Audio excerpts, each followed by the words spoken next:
Assalamualaikum warahmatullahi wabarakatuh. Baik, di sini saya akan meringkas materi webinar yang saya tonton dengan judul Pemilihan Obat Batuk dalam Tata Laksana Batuk.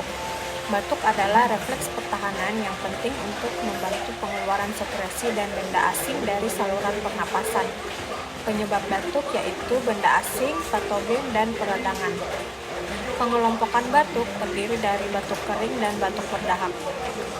Kemudian tata laksana batuk, jika batuk lebih dari 3 minggu, maka sebaiknya periksakan ke rumah sakit atau puskesmas terdekat.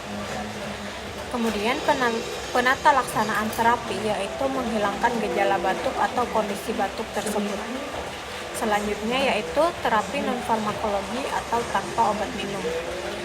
Sebaiknya pasien banyak minum air hangat dan minum air hangat dengan campuran lemon dan madu untuk melegakan tenggorokan.